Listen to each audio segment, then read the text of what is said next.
नमस्कार दोस्तों, मैं दीपक नागर। दीपक इकोनॉमिक्स के इस चैनल पर आप सभी दोस्तों का स्वागत है। दोस्तों, भारत सरकार या मैं और पर्टिकुलर कहूँ तो रिजर्व बैंक ऑफ इंडिया ने दोस्तों इंडिया का एक्सटर्नल डेट, भारत देश के ऊपर बाहर का विदेशी कितना कर्ज है, इसके संबंध में दोस्तों एक रिपोर्ट जारी करी गई। दोस्तों, हर साल ये रिपोर्ट आती है, साल एंड होने के बाद आती है। जैसे फाइनेंशियल ईयर हमारा 2025-26 आप सबको पता है, 31 मार्च 2026 को खत्म हो चुका। तो उसकी रिपोर्ट दोस्तों अब जून एंड में जाकर आई है। तो आज हम इसके बारे में डिटेल में डिस्कस करेंगे। एक्सचेंज रेट किसे कहते हैं, कितना है, कितना ग्रोथ हो गया, जीडीपी के कंपेयर में ये कितना परसेंटेज है, क्या इसमें कुछ चेंज हुआ है क्या। इसके अलावा दोस्तों इसमें शॉर्ट टर्म और लॉन्ग टर्म डेट होता है, वो क्या अंतर होता है। करेंसी वाइज भी देखेंगे कि हमने कौन सी करेंसी में जरा लोन लिया है। इवन कंपोनेंट वाइज भी देखेंगे हम कि ये जो लोन लिया है वो किस किसने लिया, क्या गवर्नमेंट ने लिया, क्या प्राइवेट सेक्टर ने लिया, क्या बैंक ने लिया। ये सबके बारे में दोस्तों आज हम डिटेल में डिस्कस करेंगे। ये एक इंपॉर्टेंट टॉपिक है, इससे कई बार क्वेश्चन पूछते हैं, पूछते आए और पूछते जाएंगे। अभी मैं आपको आगे इसके बारे में डिस्कस करूंगा, आप खुद समझ जाओगे कि ये इतना इंपॉर्टेंट क्यों है, क्यों इससे यहाँ पर क्वेश्चन पूछे आए। आप प्रीवियस क्वेश्चन देख सकते हो, कई बार इससे क्वेश्चन आते रहे। तो सबसे पहले तो न्यूज देखिए। जो India external debt rises to 762.8 billion in financial year 2026, debt to GDP ratio claim. देखो दोस्तों, ये जितना भी डेटा है ना, ये डेटा जो फाइनेंशियल 2025-26 समाप्त हो चुका है। कब समाप्त हुआ? 31 मार्च 2026 का इसका है दोस्तों। और इसका कंपेयर करेंगे लास्ट ईयर का, तो जो 2024-25 खत्म हुआ फाइनेंशियल ईयर, कब हुआ होगा ये? 31 मार्च 2024 को, 2025 को सॉरी। तो इसकर में इसमें क्या चेंज आया है, ये दोनों के बारे में बात करेंगे। तो ये जो लेटेस्ट डेटा है दोस्तों, ये 31 मार्च 2026 का डेटा। अब अगले साल आएगा जब 31 मार्च 2027 का आएगा। तो ये डेटा ये कहता है कि जो 2025-26 खत्म हो चुका है, इट मीन 31 मार्च 2026 को हमारा जो एक्सटर्नल डेट है, जो भारत पर विदेशी कर्ज है। अब यहाँ पर मैं दो चीजों में अंतर कर दूं। यहाँ पर ये भारत गवर्नमेंट पर नहीं है, पूरे देश पे एज ए होल इंडिया हम पे कितना फॉरेन का कर्ज है उसका डेटा है दोस्तों। ये गवर्नमेंट ऑफ इंडिया का डेटा नहीं कि भारत सरकार ने कर्ज लिया। भारत सरकार ने जो कर्ज लिया वो भी इसका एक पार्ट है, लेकिन ओवरऑल हम इंडिया एक्सटर्नल डेट बात कर रहे हैं। इंडिया एज ए कंट्री, तो इंडिया एज ए कंट्री जिसमें गवर्नमेंट ऑफ इंडिया भी आएगी, जिसमें प्राइवेट सेक्टर भी आएगा, प्राइवेट कंपनीज वगैरह सब आएगी, वो सब चीजें दोस्तों यहाँ पे शामिल होती है। तो ये दोस्तों ये कह रहा है कि जो 31 मार्च 2026 को हमारा एक्सटर्नल डेट बढ़ के कितना हो गया?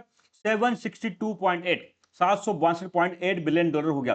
दोस्तों ये डेटा साल में एक बार आता है, तो इंपॉर्टेंट है। सबसे सिंपल तो क्वेश्चन यही पूछा जा सकता है कि हाल में समाप्त हुए वित्तीय वर्ष 2025-26 के एंड में भारत पर एक्सटर्नल डेट कितना है, तो सीधा सा याद होना चाहिए $762.8 बिलियन। अब डेट टू जीडीपी रेशियो भी इंक्रीज हुआ, इसके बारे में भी हम आगे डिस्कस करेंगे। आप सेकंड न्यूज पढ़े, India external date hit $762.8 billion. तो ये डेटा इंपॉर्टेंट है कि भारत में टोटल विदेशी कर्ज कितना है, तो $762.8 बिलियन है। तो डेट टू जीडीपी रेशियो है ना, वो भी इंक्रीज हुआ है 20.8%। इसके बारे में दोस्तों हम आगे डिस्कस करेंगे। आप सबसे पहले देखो, अब जो हम आज डिस्कस कर रहे हैं, जो इंडिया का एक्सटर्नल डेट और 8 मार्च 26, जो मार्च 31 मार्च 2026 को हमारे इंडिया पर एक्सटर्नल डेट कितना है, वो उसके बारे में हम डिटेल डिस्कस करें। तो ये डेटा बेसिकली रिलीज किया है रिजर्व बैंक ऑफ इंडिया ने। तो न्यूज कहां से आई है? रिजर्व बैंक ऑफ इंडिया से आई है। तो RBI release data for financial year 2025-26 जो समाप्त हो चुका है, उसके एंड में ये डेटा रिलीज किया basic regarding India external date, Bharat देश के ऊपर एक्सटर्नल डेट विदेशी कर्ज कितना है, उसके संबंध में दोस्तों ये फाइनेंशियल 2025-26 का एंड का डेटा आरबीआई ने रिलीज किया गया है। आई होप आपको यहाँ तक अब तक कोई दिक्कत नहीं होगी। डेटा गवर्नमेंट ऑफ इंडिया ने नहीं किया, डेटा किया रिलीज दोस्तों रिजर्व बैंक ऑफ इंडिया ने। हर साल रिलीज करता है, ये हर साल आता है दोस्तों, सामान्य बात है। अब आप इसमें यहाँ सबसे पहले देखें तो इंडिया का टोटल एक्सटर्नल डेट जो भारत भाई एज ए होल इंडिया, मैं यहाँ बात कर रहा हूँ, देखो एज ए होल इंडिया।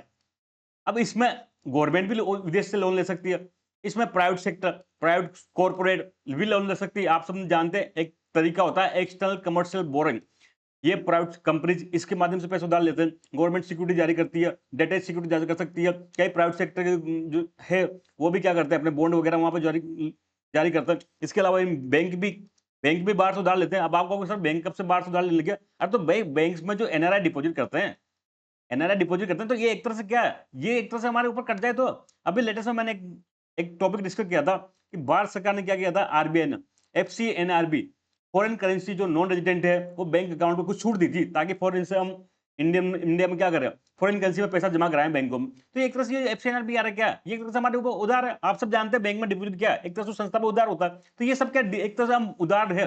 तो ये जो होल पूरे देश में कितना उधार है, इस संबंध में देखो डेटा है जो मार्च 2026 में था $736 बिलियन। अब ये इंपॉर्टेंट नहीं है, अभी इंपॉर्टेंट है कि बढ़ के कितना होगा, 762.8 बिलियन डॉलर। मार्च 2026 में बढ़ के ये कितना हो गया, 762.8 बिलियन डॉलर। नेक्स्ट 1 ईयर तक ये डेटा रहेगा, इसमें कोई चेंज नहीं हो सकता क्योंकि ये फिक्स है। मार्च 2026 में कितना एक्सटेंड डेटा है, इसमें कोई चेंज नहीं हो सकता, तो आपको ये डेटा याद रखना। ये दोस्तों पिछले साल की तुलना में 26.3 बिलियन डॉलर का इंक्रीज हुआ, लगभग 26 बिलियन डॉलर बढ़ गया 736 से, अब कितना होगा 762.8 बिलियन डॉलर हो गया। तो ये इंपॉर्टेंट है, ये डेटा मैं बार बार रिपीट कर रहा हूँ, 762.8 billion dollar, it's very important. इसको आप ऐसा ऐसा मेमोरी कर ले, कंटेस्ट कर ले, एग्जाम में पूछा जा सकता है। तो यहाँ तो पहला हमारा तो ये कर हो गया, हमारा जो पहला मुद्दा था वो कवर हो गया कि भाई इंडिया के ऊपर टोटल एक्सटर्नल डेट कितना है। तो भाई सीधा सा आंसर है 762.8 बिलियन डॉलर। अब दोस्तों अगला चीज होती है external debt to GDP ratio. आपने कई बार देखा, इवन हम कई चीजें देखते हैं तो हम जब भी कंपेयर करते हैं दो देशों को, तो हम जीडीपी के अनुपात में चेंज करते हैं। आप सबने देखा हो फिस्कल डेफिसिट, तो क्या कहते हैं 4% ऑफ जीडीपी, ऐसे तो बात करते हैं। मतलब सपोज करो हमारे यहाँ प्रोडक्शन हो रहा है 100 रुपये और हम 4 रुपये उधार ले रहे हैं, तो ये क्या कहेंगे हम 4% ऑफ जीडीपी है। ऐसे दोस्तों जो हमारा ये 762 बिलियन डॉलर के आसपास एक्सटर्नल डेट है, ये जीडीपी का कितना है, मतलब हम साल भर में कितना प्रोडक्शन कर रहे हैं, उसके कंपेयर में अगर उसको देखें तो लगभग दोस्तों ये बढ़ के कितना होगा 20.8 फ्रॉम 90.8। अब देखो अगर यूपीएससी में क्वेश्चन पूछेगा, ऐसा डेटा नहीं पूछेगा, यूपीएससी में पूछेगा कि भारत सरकार कि भारत पर एक्सटर्नल, भारत का एक्सटर्नल डेट और जीडीपी रेशियो पिछले साल की तुलना में इस साल बढ़ा है। तो आप सब कहोगे ये बिल्कुल सही बात है। जो लास्ट ईयर दोस्तों ये 19.8% था, मतलब लास्ट ईयर अगर हम 100 रुपए का प्रोडक्शन कर रहे थे तो हमारे ऊपर एक्सटर्नल डेट कितना था, 90.8 रुपए के आसपास था दोस्तों। लेकिन अब ये बढ़ के कितना हो गया 20.8% हो गया। तो हम जीडीपी का लगभग 1/5 क्या हमारे ऊपर एक्सटर्नल डेट है। तो ये डेटा इंपोर्टेंट है, ट्रेंड भी इंपोर्टेंट है, डेट बढ़ा, साथ में जो डेट टू जीडीपी रेशियो भी बढ़ा। तो ये लेटेस्ट ये फिगर हमको याद रखना है कि हमारा जो external debt to GDP ratio कितना है, वो 20.8 20.8% है। आई होप आपको यहाँ तक कोई दिक्कत आ नहीं होगी। एक दूसरा मुद्दा आता है दोस्तों long term versus short term. भाई हमारे ऊपर एक्सटर्नल डेट तो है, हम मैं सब एक्सटर्नल डेट लेते हैं, इंडिया में बहुत सारा एक्सटर्नल डेट है 762 पर, लेकिन लॉन्ग टर्म कितना शॉर्ट टर्म कितना। देखो लॉन्ग टर्म का मतलब है ऐसा डेट जो 1 साल बाद चुकाना है, ऐसा डेट जो क्या करना है एक 1 ईयर के बाद मैच्योर हो रहा है, मतलब 1 ईयर के बाद पेमेंट करना। एक होता है short term debt, short term debt जो हमको क्या करना है विद इन 1 ईयर में क्या करना है मैच्योर हो रहा है, मतलब 1 साल के भीतर भीतर हमको उसका पेमेंट करना है। दोस्तों जितना ज्यादा लॉन्ग टर्म डेट हो उतना अच्छा माना जाता है, शॉर्ट टर्म कम होना चाहिए लोन। क्यों, अगर आपको सोचो आपके पास में आप पे कुछ पैसा उधार है 1 लाख रुपए, अगर आपको कहोगे 1 महीने बाद ही देना है तो आपको कितनी दिक्कत है, लेकिन आपको कहो 10 साल बाद देना है, 5 साल बाद देना है, 15 साल बाद देना है, तो आप कहोगे यार चिंता नहीं हम धीरे धीरे कमा लेंगे दे देंगे। तो दोस्तों ऐसे एक्सटर्नल डेट में क्या होता है, कोई भी डेट हो उसमें किसी भी ऊपर डेट हो, देश के ऊपर हो या इंडिविजुअल के ऊपर हो, उसमें शॉर्ट टर्म डेट का परसेंटेज कम से कम होना चाहिए ताकि लेटेस्ट में नहीं चुकाना पड़े, लॉन्ग टर्म में आराम से टाइम लगेगा, हम डेवलपमेंट करके आराम से धीरे धीरे चुका देंगे। तो भारत का जो टोटल एक्सटर्नल डेट है उसमें लॉन्ग टर्म डेट 80.4% है और शॉर्ट टर्म डेट दोस्तों 19.6% है। मतलब टोटल अगर हमारे ऊपर 100 रुपए का एक्सटर्नल डेट है तो 90 केवल 19.6 रुपए क्या शॉर्ट टर्म डेट है। तो ये अच्छी बात है, हमारा जो हमारा एक्सटर्नल डेट में शॉर्ट टर्म का हिस्सा काफी कम है, क्या कम, बहुत कम है, जो अच्छी बात है।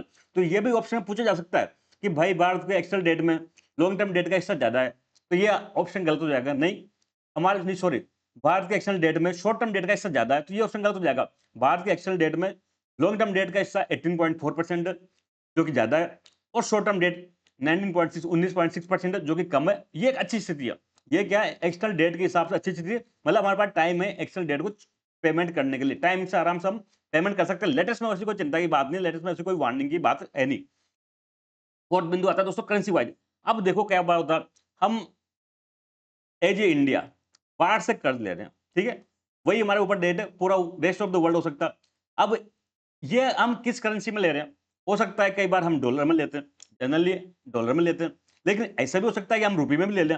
अब आपको सर इंडियन रुपये में बाहर से, अरे बिल्कुल लेते हैं। आपने मसाला बॉन्ड का कंसेप्ट सुना होगा, मसाला बॉन्ड क्या होता है, इंडियन कंपनी विदेश में रुपये में बॉन्ड जारी करते हैं, उसको मसाला बॉन्ड कहते हैं। तो हम बाहर से कई बार इंडियन रुपये में कैसे जारी करते हैं, इवन हमारे बैंक कई बार क्या होता है जो अकाउंट में ऐसा जमा करते हैं तो रुपये करेंसी में जमा करते हैं, कई बार फॉरेन करेंसी में भी जमा करते हैं। तो ये इंडियन रुपये में हो सकता है, ये एसडीआर में हो सकता है, ये यूरो में भी हो सकता है। दोस्तों ये रैंक हमको याद करनी है कि भारत का एक्सटर्नल जो टोटल एक्सटर्नल डेट है उसमें करेंसी वाइज सबसे ज्यादा टॉप पे किसका, तो सबसे ज्यादा जो कर्ज है वो यूएस डॉलर का है दोस्तों, यूएस डॉलर डिनोमिनेटर, मतलब जो हमारा एक्सटर्नल डेट है 62 $0.8 बिलियन। देखो ये पूरे को डॉलर में डिनोमिनेट किया गया है, लेकिन ये हमने पूरा लोन या पूरा डेट डॉलर में नहीं लिया, हमने केवल 50.5% 55% दोस्तों यूएस डॉलर में लिया गया। तो ये इंपॉर्टेंट है, याद रखना कौन सी करेंसी में सबसे ज्यादा एक्सचेंज डेट इंडिया का है, तो यूएस डॉलर। सेकंड नंबर पर इंडियन रुपी। अब देख सुनने में अजीब लग रहा होगा, लेकिन जी हाँ, इंडियन रुपी का सेकंड नंबर पर स्थान है। हमने एक्सचेंज डेट लिया उसका 29.4% कितना इंडियन रुपी में लिया गया।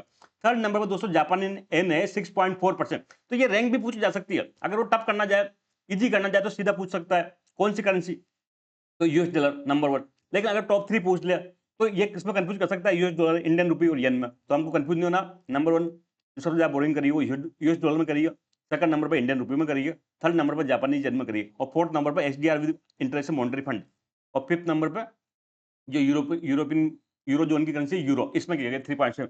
हम इतना 5 याद नहीं रहेगा तो 3 तो रख सकते हैं। नंबर 1 पर डॉलर तो याद रखना ही रखना, सेकंड नंबर पे इंडियन रुपी याद रखना, और थर्ड नंबर पे येन याद रखना है दोस्तों। ये हमारा करेंसी वाइज इसका हो गया।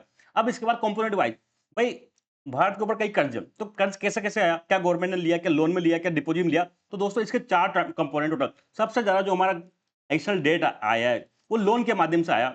हमने, हमारी गवर्नमेंट ने, हो सकता है गवर्नमेंट ने लोन लिया हो, गवर्नमेंट भी लोन दे सकती है। हमारा प्राइवेट सेक्टर भी लोन लेता है, हमने कई बार बताया। आप एक्सटर्नल कमर्शियल बोरोइंग, ये क्या है, इसके माध्यम से कोई प्राइवेट कंपनी फॉरेन से लोन लेती है। तो सबसे बड़ा कंपोनेंट है लोन्स का, वो है 34.5 से 4.7% का।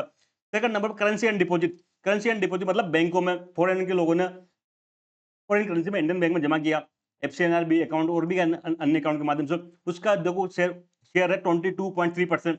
थर्ड नंबर पर दोस्तों ट्रेड, सॉरी ये ट्रेड आएगा, ट्रेड क्रेडिट एंड एडवांसेस, जो बिजनेस है शॉर्ट टर्म के लिए पेमेंट करने के लिए इंपोर्ट एक्सपोर्ट करते हैं, शॉर्ट टर्म के लिए लोन लेते हैं विदेशी बैंकों से, short term credit and advances, इसका हिस्सा दोस्तों 19% है।